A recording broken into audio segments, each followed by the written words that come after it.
A Covid-19 é a doença causada pelos novos coronavírus. Sabe-se que muito pouco, a respeito do comportamento do vírus em diferentes condições ambientais.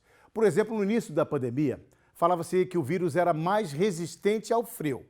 Só que ele chegou ao Brasil e outros países do clima tropical, o que inclusive desvalidou essa ideia. Ah, será que veio para o clima tropical, como a América do Sul, o país, principalmente o Brasil? Veio.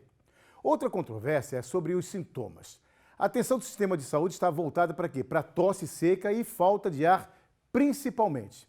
Mas estudos confirmaram que existem outros sintomas não tão comuns que o novo coronavírus pode causar, como, por exemplo, a dor de cabeça e problemas intestinais. E para falar desse assunto, nós vamos conversar com o médico sanitarista, Dr. Sérgio Zanetta. Dr. Sérgio, boa noite. Obrigado por participar do Jornal do Continente.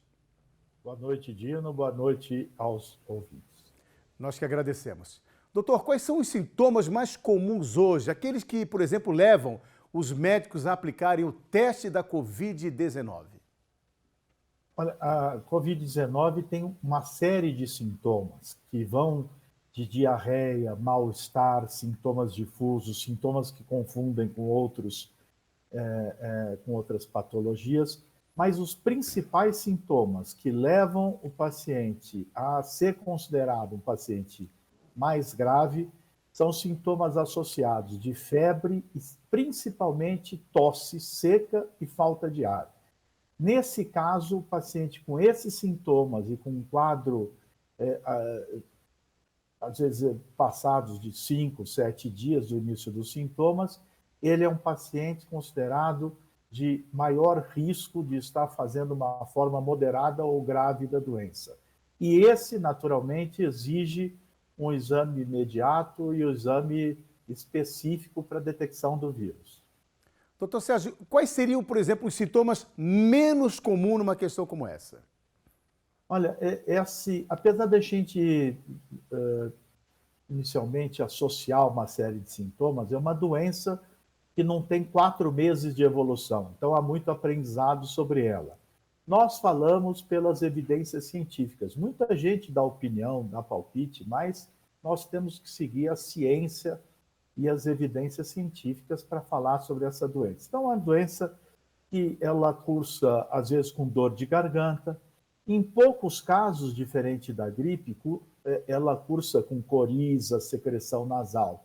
Mas ela pode começar com uma diarreia, com dor muscular, com fadiga, uma série de outros sintomas, onde os mais preocupantes é quando um quadro como esse, que indica uma infecção viral, evolui com febre persistente e falta de ar, sobretudo tosse seca e falta de ar. Então, os outros sintomas, eles são formas leves da doença, que normalmente eu posso controlar em casa, tomando antitérmico, tomando um remédio para dor e me hidratando, mas que se houver persistência de febre, tosse seca e falta de ar, são sinais de que esse caso pode estar evoluindo para um caso moderado ou grave da doença. 80% dos casos da doença terão esses outros sintomas e se tiver uma tosse, vão ter uma tosse seca, sem falta de ar, uma febrinha. 80% evolui bem, não precisam de outra coisa que não estar em casa, se hidratar, tomar remédio para febre e para dor. 20% que tenham febre persistente, tosse com falta de ar, com a chamada dispneia, é que precisam de uma avaliação médica, que vão precisar de um cuidado hospitalar, possivelmente hospitalar, ou se manter em casa acompanhando naturalmente a doença. Doutor Sérgio, por exemplo, se eu tiver algum mal-estar, estou em casa, passei mal, posso ir, por exemplo, ao hospital e pedir um teste? Porque tem gente que vai ao hospital e dá negativo. Vai para casa, passa mal e volta com o positivo. Isso tem acontecido muito com as vítimas que a gente tem acompanhado em todo o país. Veja, a doença tem uma forma de evolução em que, dependendo do teste que eu for fazer, eu preciso de um tempo para que ele possa ficar positivo. Então, se a pessoa tem um mal-estar em casa, não há nenhum motivo para ela ir ao serviço de saúde. Se ela tem um mal-estar, pode ter uma dor de cabeça, pode ter uma diarreia. Isso são sintomas de muitas outras doenças, de outros quadros virais. Ela deve permanecer em casa, deve se resguardar para se tratar adequadamente, se hidratar. Não tem que correr à unidade de saúde para fazer um teste, porque, independente de ele ser positivo ou negativo, o que vai determinar se essa pessoa vai ter uma outra intervenção é o agravamento ou não da doença. Então, se eu tiver uma forma leve da própria infecção pelo coronavírus, a Covid-19, eu posso tratar perfeitamente em casa em 80% dos casos, sem necessidade de correr ao serviço de saúde. Mas no serviço de saúde, dependendo do tempo de evolução da doença, eu vou ter um resultado que pode ser um falso positivo. Então, eu tenho frequentemente